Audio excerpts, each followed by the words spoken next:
네, 안녕하세요. 차선생입니다. 제가 오늘 여러분들한테 팁을 하나 좀 알려드릴 건데, 우주렌텍 같은 경우 이렇게 마이너스 30%가 좀 찍혀 있잖아요. 그죠? 보면은 이게 세력들이 장난질을 한다라고 하시는 분들이 있는데, 보시면 BHI도 마이너스 10% 찍혀 있고, 요런 게 좀 있잖아요. 이게 뭐냐면요. 반대매매예요. 반대매매. 그러니까 우리가 증권사는요, 8시 40분, 8시 40분이 딱 되잖아요. 그러면은, 돈을 안 넣어 놓으면요. 신용 쓴 사람들이 담보금을 안 넣어 놓잖아요. 그럼 어떻게 되냐면은 바로 반대매매 내보냅니다. 반대매매 물량이 쌓이는 거예요. 그쵸? BHI도 마찬가지로 반대매매 물량 쌓이는 거고, 에너트코도 반대매매 물량이 쌓이는 거고요. 그럼 이 사람들은 자동적으로 장 초반에 어떻게 돼요? 손절이 나오는 것이. 왜냐하면은 증권사에서는 주문을 어떻게 내보내냐면 시장가로 내보내요. 시장가. 가지고 있는 물량을 전부 시장가로 내보내기 때문에 이런 식으로 마이너스 30%가 찍히는 거다. 이거 마이너스 6%, 마이너스 10%, 뭐 마이너스 4%, 이런 식으로 마이너스 26%, 마이너스 11%.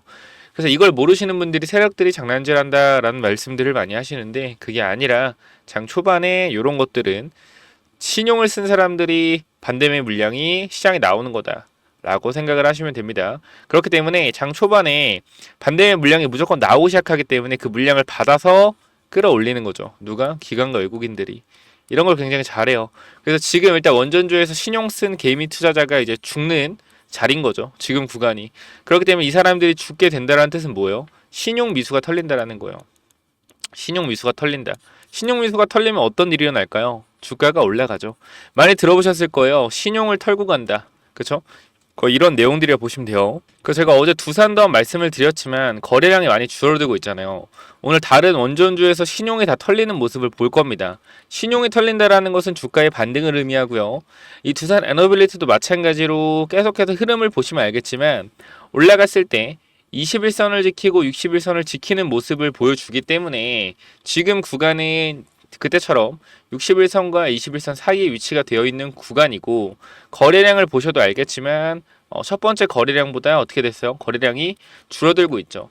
거래량이 터지면서 고가 대비 마이너스 18%가 빠졌고요. 그 다음 거래량이 줄어들면서 고가 대비 마이너스 4%가 빠졌고요. 그 다음 줄어들면서 고가 대비 어떻게 됐어요? 2%가 빠졌지만 보합에 맞췄습니다. 점차 하락률은 18%에서 마이너스 4%, 그리고 마이너스 2%까지 줄어들고 거래량도 줄어들었다라는 것은 매도 물량이 굉장히 줄어들었다라는 것을 의미한다라고 여러분께 말씀을 드렸고요. 우리가 지금 구간에서 판단할 수 있는 거는 두산 에너빌리티는 단기적인 상승 추세의 위치가 되어 있고 우리가 이번 체코 원전 수주로 얻을 수 있는 게 굉장히 많다라고 말씀드렸어요. 아니 주가가 밀렸잖아요. 주가가 밀렸는데 도대체 뭐가 얻을 수 있는 게 많습니까? 자, 생각을 해보자고요. 우리가 아랍에미리트 이후에 수주가 15년 동안 없었어요. 15년 동안. 이건 다들 기억을 하실 겁니다. 15년 동안 수주가 없었다. 그래서 우리가 연봉을 보더라도 이 이후로 수주가 없었기 때문에 다 주가가 빠졌죠. 2,000원까지도 빠졌었어요. 코로나 때. 그죠? 2,000원대까지 빠졌다. 정말 미치고 환장을 노르시죠. 주가 자체가 이렇게 빠진다는 게. 그래서 너무나 힘든 시간을 보냈었고 지금의 두산 에너빌리티가 되기까지의 유상증자랑 각종 블락딜을 통해서 자금을 확보해서 다시 여기까지 왔습니다. 그래서 이게 15년 만에 수주기 때문에 이제부터 주포들도 어떻게 주가를 끌어올릴 준비를 할 거고요. 이제부터는 기대감이 반영되는 구간이에요. 사실상 두산 에너빌리티의 실적도 굉장히 이제 중요한 부분이겠지만 이제부터는 기대감으로 주가의 상승을 끌어올릴 수 있는 구간으로 왔다라고 판단이 됩니다. 앞으로 이제 뭐 유럽 관련돼서 지속적인 원전 이슈가 분명히 등장할 겁니다. 그때마다 원전 주들은 어떻게 될까요? 과거와 다르게 계속해서 꿈틀꿈틀거릴 수 있어요. 왜? 원전 수주에 대한 기대감이 체코 수주로 인해서 계속해서 증폭될 거기 때문에 그래서 이러한 부분들을 우리가 알고 있다라고 했을 때는 충분히 원전주에 대해서 다시 한번 눌렸기 때문에 관심을 가질 수 있다라는 거죠. 그리고 이 앞서서 말씀드렸지만 이런 전고점 부근에서 2021년도 6월부터 10월까지 물려있던 이 개인 투자자의 이러한 매물대를 결과적으로 한번 소화시켜 줌으로써 과거의 개인들이 나가고 새로운 신규 개인 투자자가 들어왔다라는 것은 우리가 어떻게 판단할 수가 있냐면요. 손바뀜이라고 판단될 수 있습니다. 손바뀜. 근데 개인들이 손바뀜 된다고 뭔 상관이냐? 뭔 상관이에요. 21년도 개인이랑 지금 2024년도 개인이랑 뭐가 다릅니까? 똑같죠. 하나도 안 똑같아요. 너무나 틀리죠. 3년을 물려있던 사람들이랑 들어온 지 일주일 된 사람들이랑 똑같습니까? 이 사람들은 무슨 생각하고 있을게요? 여러분 계좌에도 3년 물려있는 종목 있지 않아요? 이거 본전되면 어떻게 하고 싶어요? 팔고 싶지 않나요? 팔고 싶지 않아요? 이 사람들 똑같단 말이에요. 팔고 싶어요. 그렇기 때문에 주가가 올라가다 좀만 조정받아도 팔고 싶을 거란 말이야. 그럼 이런 사람들 어떻게 해야 돼요? 비싼 가격에 어차피 올려줘봤자 눌리면은 팔놈들이에요. 미리 올리기 전에 떨궈주고 가는 거예요. 그래야지 매물대도 가벼워지고 돈도 많이 안 쓰니까 세력들이. 이러한 부분들을 바로 우리는 손바뀜이라고 하는 겁니다. 그래서 투자자별 매매 동향을 볼 때도 자 집중해서 보시길 바래요. 자 여기를 좀 봤을 때도 개인들이 많이 샀죠. 900만 주. 이날 급락을 했잖아요. 아 개인들한테 물량 다 넘겼네 라고 할 수도 있지만 우린 또 어떻게 봐야 되냐면은 개인들한테 물량을 넘겼다. 이것도 어떻게 보면 맞는 말이지만 과거에 있던 개인들이 나가고 신규 개인 투자가 들어오면서 어떻게 됐다? 이 매물대 자체가 25,000원이라는 매물대 자체가 굉장히 가벼워졌다라고 보시는 게 합리적이라고 판단이 됩니다. 그리고 이 사모펀드 제 누누이 말하죠. 이 사모펀드들은 정보력이 빠르다. 그래서 얘네들 봐봐. 하는지 봐봐. 2만 원대 이렇게 들어와가지고 쑥 돌아와서 봐봐요. 다 팔았잖아. 이때. 그쵸? 그럼 매도의 주체가 누구야? 사모펀드. 정보를 아는 사모펀드에서 미리 매집을 했다가 전부 다 물량을 털어냈다. 이런 내용이에요. 근데 얘네들 어차피 정보력으로 움직이는 놈들이기 때문에 수급이나 단기적인 이슈 그리고 미래 가치에 대해서 판단을 잘 하겠지만 정보력으로 움직이는 놈들은 한계성이라는 게 있죠. 그렇기 때문에 이 친구들이 다시 한번 어떻게 보면은 체코 원전 수주 관련돼서 새로운 이슈가 또 있잖아요. 지금 2기를 수주했고 2기를 더 수주할 수 있는 부분이 있는데 그것도 어떤 이슈가 나온다라고 하면 여기서 또 매수가 들어오겠죠. 그렇기 때문에 사모펀드의 매도 동향도 잘 살펴봐야 되고 다시 한번 사모펀드에서 많은 물량들이 들어온다라고 했을 때는 다시 한번 어떤 좋은 이슈가 나올 가능성이 있겠구나. 우리가 요거를 매매 동향에서 간단하게 체크를 해볼 수가 있고요. 그래서 어쨌건 오늘 아까 보시면 알겠지만 이거는 장 초반에밖에 못 보여드리잖아요. 아까 관심 종목 보시면은 동시효과 때 저렇게 빠지는 거는 장 초반에밖에 못 보여드린다. 이렇게 말아 올리고 있잖아요. 조금씩 그죠? 조금씩 말아 올리고 있잖아요. 이게 뭐 하는 거냐면은 반대매매 물량을 매수로 사람들이 들어오면서 사고 있는 거예요. 그래서 이러한 반대매매 물량을 털고 나서 주가가 올라갈 수 있다라는 거 우리가 인지를 한다라고 했을 때는 충분히 뭐 할 수 있다? 아 이제 원전주가 하락을 멈추고 어느 정도 반등할 수 있겠구나를 기본적으로 판단할 수 있는 능력이 된다라는 거죠. 그래서 두산 에너빌리티 같은 경우는 지금 구간에서 제가 봤을 때 물려 계신 분들이 솔직히 많을지는 모르겠어요. 많을지는 모르겠지만 지금 구간에서 사실상 현 구간은 저는 그렇게 생각한다. 2만원 구간 근처가 사실상 올라오기가 굉장히 힘든 부분이기 때문에 이 부분을 돌려줬다라는 것 자체 그리고 내려오는 흐름 자체를 상방으로 꺾어주면서 주가를 끌어올렸다라는 것 자체가 저는 이 종목 자체가 추가적인 상승이 분명히 나올 수 있다라고 생각을 하고 갭이 뜬 상태에서 갭을 메꿔주고 천천히 주가가 올라가는 모습을 저는 볼 수가 있다라고 생각을 해요. 월봉상도 마찬가지고 그렇죠? 월봉상도 내려오는 추세를 전체적으로 돌려주고 있고 지금 구간에서 이렇게 꼬리를 내고 내려오는 부분을 결과적으로 거래량을 터뜨려서 끌어올릴 준비를 하고 있다. 이런 부분들 말씀드리는 거예요.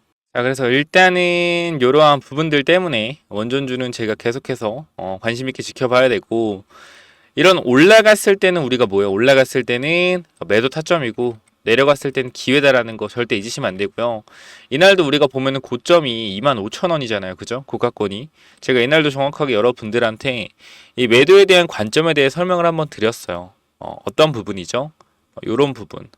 보시면은 장 시작 전에 수주 단에서 이렇게 그쵸? 저녁에 두라고 남겨주신 분들께 이렇게 24,900원에서 26,000원 매도에 대한 부분을 분명히 말씀드렸고 추가 지지 라인 같은 경우도 2만원에서 19,000원 구간 말씀을 좀 드렸습니다.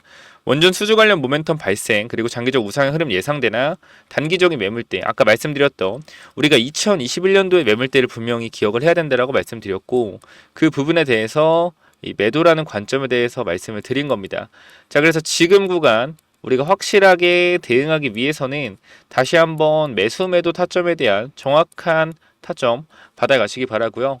여러분들이 문자 한 통만 남기셨다라고 했을 때 정확한 매도에 대한 타점을 잡을 수 있었는데 이러한 부분들을 놓치셨다라고 하면 너무 좀 아쉽기 때문에 위에 번호 하나 제가 남겨놓을 테니까 혹시나 이 타점에 대해서 필요하신 분들은 간단하게 010-920-6329로 두라고 한 글자 남겨주시고 구독과 좋아요 내용이 좋았다면 꼭 부탁드리고 두라고 남기셔서 무료로 타점까지 확인해 보시기 바랍니다. 자, 여기까지 말씀을 좀 드리겠고요. 두산 에너빌리티도 제가 이 4월 28일부터 아무도 관심 없을 때 추천해서 여기까지 온 종목입니다. 지금 다시 한번 이때 관점으로 추천을 드리고 있으니까 이 부분도 한번 체크해 보시고, 여기 뭐 보시면 알겠지만 제가 4월 말부터 계속 원전주 무조건 봐야 된다라고 계속 말씀드렸죠. 1차 파동 50% 올라간다. 4, 5월 쓸어담을 준비해라. 정확하게 말씀드렸다. 이때도 마찬가지로 제가 기법과 검색기 같이 공유해 드려서 여러분들 수익 낸 거라고 좀 생각이 되니까 제가 이번에도 마찬가지로 매도에 대한 부분, 매수에 대한 부분, 여러분들이 어디까지 들고 가야 되는지에 대한 부분은 문자로 남겨 드릴 거고요. 추가적으로 여러분들이 지금 구간에서 이러한 종목들을 밑에 구간 찾을 수 있는 기법과 검색기, 눈에 말씀드리지만 종목이 많이 나와요. 많이 나오지만 정말 좋은 종목 골라낼 수 있는 검색기니까 꼭 한번 받아가 보시길 바랍니다. 그래서 여기 뭐냐면은, 자, 기법이 뭐냐면요, 단기적으로 제가 이렇게 좀 만들어 왔는데, 제가 이 종목을 발굴하는 거를 이런 식으로 발굴한다라는 걸 좀 말씀을 드리는 거고, 요거는 내려서 읽어보시면 될 것 같고요. 자, 요 부분을 좀 말씀을 드리도록 하겠습니다. 자, 이쪽을 좀 당겨서 확인을 해보면은, 자, 이쪽에 제가 이 주식을 하는 데 있어서 가장 좀 중요하게 봐야 되는 부분들을 간단하게 정리를 좀 해놨습니다.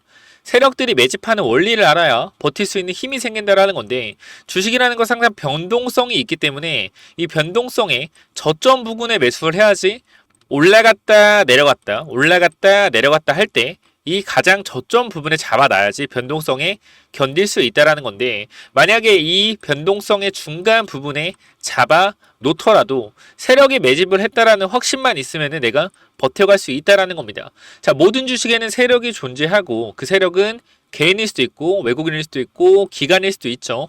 결과적으로 물량을 많이 가진 놈들이보다 우리가 말하는 세력이라고 하는 존재들이다. 자, 그리고 주식은요 항상 선반영이다라는 거 우리가 인지를 하셔야 된다.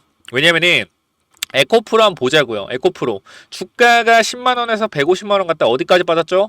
40만원까지 빠졌죠. 그래가지고 뭐요? 아, 선반영이었구나. 이거를 시간이 지나야만 알 수 있는 거죠. 그 주식은 기대감이고 그 기대감이 결국 어디까지 반영될지를 정확하게 캐치해야 주가의 상승폭을 어느 정도 예상할 수가 있다. 거래량은 힘이다. 세력들이 사용한 돈의 힘을 보고 이 세력들이 얼마나 강한 놈인지 확인해야 한다. 바닥에서 터지는 거래량들을 확인해야 되고, 고점에서 터지는 거래량, 고점에서 거래량이 터지면서 내려온다 보다 고점 신호다라는 것을 파악을 해야 된다는 겁니다. 그리고 우리가 에코프로 때를 보면 아시겠지만 계속 올라가는 종목을 계속 가겠지라고 욕심을 내다 보면 어떻게 된다? 수익을 챙기지 못하기 때문에 언제나 욕심은 독이 된다. 그렇기 때문에 항상 수익을 챙겨줄 때 어느 정도 분할 매도를 해야 된다라는 거 말씀을 드리고요. 그 다음 또 가장 중요한 부분 좀 몇 개를 말씀드릴 건데, 심리가 중요한 이유예요. 내가 사면 빠지고 내가 팔면 오르는 이유, 결국은 뭐다? 심리의 차이이다. 내가 사면 빠진다면 분할 매수로 매수해보자라는 겁니다. 이런 것들 다 내용을 담아놨으니까 꼭 한번 체크해 보시고요. 자, 내가 1000만원을 매수했을 때, 그죠? 내가 사면 빠진다면 250만원만 사면 뭐예요? 빠지면은 추가로도 매수할 수 있다는 거죠. 내가 쫓겨가던 매매에서 내가 주도권을 가지고 이 주식을 흔들 수가 있다. 내 마음대로 추가 매수를 할 수 있다는 거죠. 항상 추가 매수할 때 고민을 하잖아요. 그런 부분이 뭐한다? 없어질 수 있다는 거고, 반드시 우리는 뭐 해야 돼요? 3분의 1 내지 2분의 1 올라갈 때 매도해야 된다. 뭐 할 때? 어디서 매도해야 될지 고민될 때요. 종목에 대한 확신이 없기 때문에, 그죠? 욕심을 내려놓고 수익을 챙겨야 된다. 내가 고민하는 순간에 결과적으로 이러한 모든 것들이 내가 고민한다는 것이 뭐요? 공부 자체가 덜 됐다라는 반증이고, 항상 기업을 분석하고 대략적인 목표가를 정해서 매도 타점을 분할 매도로 잡아놓자. 영원하게 상승하는 종목은 없습니다. 우리 국장에는 항상 강하게 오르면은 조정이 강하게 나와요. 올라갔을 때 수익을 챙겨가야 우리가 뭐한다? 확실한 매매를 할 수 있다라는 거고, 결과적으로 이러한 부분들, 이러한 종목들을 잡는 방법들, 이러한 부분들 여러분들한테 이 심리를 다스리고 우리가 이 기법, 그죠? 어떻게 종목을 선정해 가고 어떤 심리를 가지고 있어야 되는지 이런 기법들을 제가 드릴 거니까 꼭 한번 참고해 보시고요. 결과적으로 종목을 고르는 방법은요. 간단합니다. 간단해요. 이러한 실적이 좋은 종목들, 그죠? 실적이 좋고 바닥에서 매집이 들어오는 이러한 종목들. 제가 밑에도 많이 있는데 일단 좀 시간이 없기 때문에 간단하게만 말씀을 드릴게요. 이러한 종목을 찾는 법, 검색기로 찾으면 되는데 혹시나 이런 검색기가 없다. 기본적인 거거든요. 기본적인 거. 결과적으로 우리가 차트를 모두 다 돌려볼 수가 없기 때문에 제가 말씀드리는 이러한 기법에 맞는 종목들을 찾아내기 위해서는 검색기가 필요하다. 그렇기 때문에 여러분들이 이런 검색기 필요하다고 하시면은 제가 모든 내용을 공유하고 있으니까 필요하신 분들은 이쪽에 010-9201-6329 이쪽 문자로 기법 또는 히든이라고 그죠? 딱 두 글자씩만 남겨주시면 될 것 같습니다. 그죠? 제가 이러한 종목들도 결과적으로 히든 종목도 준비하고 있기 때문에 기법 또는 히든이라고 010-9201-6329 이쪽으로 남겨주시면은 제가 보내드릴 테니까 당연히 무료로 보내드립니다. 그렇기 때문에 기법 또는 히든 남겨주시면은 요 자료들 전부 다 공유를 드릴 테니까 꼭 받아가시면 좋을 것 같습니다. 자, 여기까지 하고 마무리하도록 하겠습니다. 감사합니다.